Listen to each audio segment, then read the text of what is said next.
இன்றைக்கி நம்ம என்ன பார்க்க போகிறோம் அப்படின்னா அவரைக்காய் தொக்கு எப்படி பண்ணலாமான்னு பார்க்கலாம். ஸோ லஞ்ச் பாக்ஸ் ரெசிபி தான் இது. ஸோ யாருக்கெல்லாம் அவரைக்காய் பிடிக்காதோ கண்டிப்பாக எப்படி செஞ்சு பாருங்கள், கண்டிப்பாக பிடிக்கும். இதுவும் என் ஃப்ரெண்டு வந்து எனக்கு சஜஸ்ட் பண்ணது தான். ஸோ அது எப்படிங்கிறத உங்களுக்கும் செஞ்சு காட்டுறேன். ஃபஸ்ட்டு ஒரு கடாயில் எண்ணெய் ஊற்றிக்கங்க. அதுக்கப்புறம் அதில் கொஞ்சமாக, அதாவது ஒரு வெங்காயத்தை கட் பண்ணி போட்டுக்கோங்க. அது கூட வேர்க்கடலை, வரமிளகாய், அப்புறம் தேங்காய், அப்புறம் ஜீரகம், சோம்பு. ஸோ இது எல்லாத்தையுமே வந்து நல்லா சாட்டே பண்ணிக்கோங்க. இதோட மெஷர்மெண்ட்ஸ் எல்லாமே நான் அதாவது டிஸ்கிரிப்ஷனில் இன்க்ரீடியண்ட்டுன்னு சொல்லி கொடுக்குறேன். ஸோ செக் பண்ணிக்கோங்க. இதை நல்லா சாட்டே பண்ணதுக்கப்புறம் ஒரு மிக்ஸி ஜாரில் போட்டு, அதாவது ஆற வச்சுட்டு அரைச்சி எடுத்துக்கோங்க. கொஞ்சமாக தண்ணி ஊற்றி, அதுக்கப்புறம் அதே பேனில் கொஞ்சமாக எண்ணெய் ஊற்றி, கொஞ்சமாக சீரகம் போட்டு, நான் சீரகம் போடுறத வீடியோ எடுக்கல. ஸோ அதுக்கப்புறம் வந்து தக்காளி, ஒரு தக்காளி, பெரிய தக்காளியாக பழுத்த தக்காளியாக கட் பண்ணி வச்சுருக்கேன். ஸோ அதை ஆட் பண்ணிவிட்டு அது கூட இஞ்சி பூண்டு பேஸ்ட் ஆட் பண்ணி நல்லா வதக்கிக்கிறேன். ஸோ நல்லா வதங்கினதுக்கப்புறம் இது வந்து எப்படின்னா, இஞ்சி பூண்டு பேஸ்ட் வந்து ஆட் பண்ணியிருக்கனால அடி பிடிக்கும். ஸோ நீங்கள் லோ ஃப்ளேம்லேயே வச்சு நல்லா வதக்கிக்கோங்க. இதுக்கப்புறம் 1/4 டீஸ்பூன் அளவுக்கு உங்களுக்கு வந்து மஞ்சத்தூள் ஆட் பண்ணிக்கணும். ஸோ அதுக்கப்புறம் 1 டீஸ்பூன் அளவுக்கு வந்து மிளகாய்த்தூள் ஆட் பண்ணிக்கோங்க. 1 டீஸ்பூன் அளவுக்கு மல்லித்தூள் ஆட் பண்ணிக்கோங்க. அண்ட் தென் 1 டீஸ்பூனுக்கு கொஞ்சம் கம்மியாக, அதாவது 3/4 டீஸ்பூன் அளவுக்கு சீரகத்தூள் ஆட் பண்ணிக்கோங்க.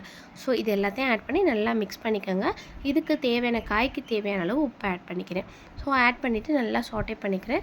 ஸோ நல்லா சாட்டே பண்ணதுக்கப்புறம் நம்ம அரைச்சி வச்சுருக்க அந்த பேஸ்ட்டை இது கூட ஆட் பண்ண போகிறோம். ஸோ இதில் அதுக்கு முன்னாடி எந்த ஒரு வெட் இன்க்ரீடியன்ட்டுமே நம்ம ஆட் பண்ணல. ஸோ நம்ம அரைச்சதுக்கப்புறம் அந்த பேஸ்ட்டை ஆட் பண்ணிவிட்டு அதே ஜாரில் தண்ணி ஊற்றி நீங்கள் ஆட் பண்ணிக்கோங்க. நல்லா ஆட் பண்ணி நல்லா மிக்ஸ் பண்ணி விட்டுக்கோங்க.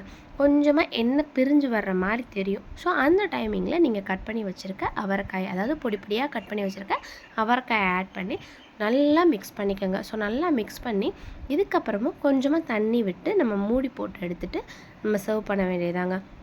ஸோ இதுக்கப்புறம் நீங்கள் என்ன பண்ணணும்னா நல்லா மிக்ஸ் பண்ணிக்கோங்க.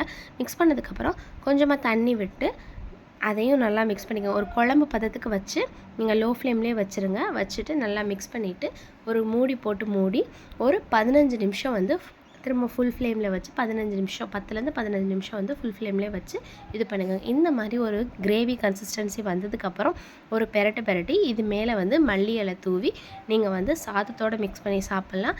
சப்பாத்தி, தோசை எது கூட வேணாலும் மிக்ஸ் பண்ணி சாப்பிட்லாம். ஸோ கண்டிப்பாக ட்ரை பண்ணி பாருங்கள். இந்த வீடியோ பிடிச்சிச்சுன்னா லைக் பண்ணுங்கள். உங்கள் ஃப்ரெண்ட்ஸ் அண்ட் ஃபேமிலி எல்லாருக்கும் ஷேர் பண்ணுங்கள். அண்ட் தென் தேங்க்யூ ஃபார் வாட்சிங்.